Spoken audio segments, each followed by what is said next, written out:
Washington Governor Gov Gregoire is headed back to Olympia after a quick trip to Washington, D.C. She met with federal officials to try to figure out what to do now that voters have agreed to legalize marijuana in her state. Of course, the new state law flies in the face of federal law, which still lists marijuana as a banned substance.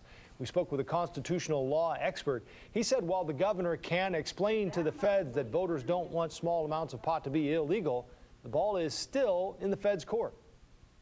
It's still going to be messy if the federal government still insists on prosecuting people. So can you lay off? She can certainly ask. Yin said the U.S. attorney in Washington state could decide to give low or no priority to pot prosecutions.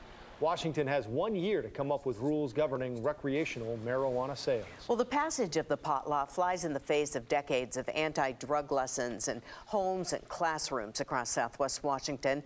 And we wanted to find out what high school kids think of the new law and if they feel it sends a mixed message about drug use. News Channel 8's Pat Doris went to Clark County to talk with the teens. Pat?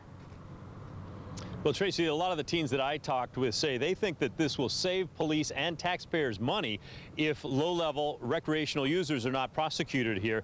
And they're also not missing the fact that the law and the message they've been given all their lives no longer agree. At Hudson's Bay High School, a group of juniors told me that lots of students are talking about the new law. It's clear that whatever social stigma may have surrounded pot is now being challenged by voters who approved it. The message to the kids? Just take a listen.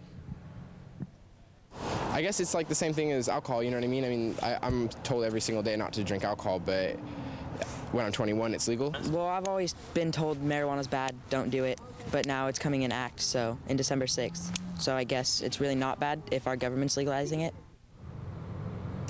It's likely that a number of parents do agree, still don't expect the anti-pot message to go away anytime soon.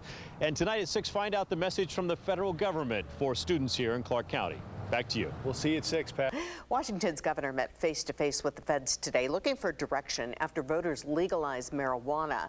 The law goes into effect next month. It allows adults 21 or older to possess up to 1 ounce of marijuana. Still, pot use is illegal under federal law, and that trumps state law. A constitutional expert told us Gregoire could ask the feds to just look the other way. It wouldn't be impossible for the Department of Justice to say, well, we'll leave it up to the local U.S. attorneys to decide, in which case the local U.S. attorney, the one in Washington, in Seattle, Washington, might decide to give low or no priority to pot prosecutions. You could certainly have that result.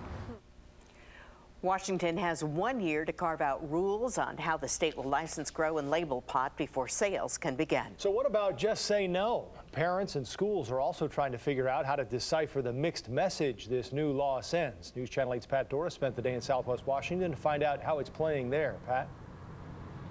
Well, Joe, I spoke with several parents. They told me they hope to always have more influence over their kids than the government does. But with this new law, they've lost some of the authority when they warn kids about pot, and the kids know it.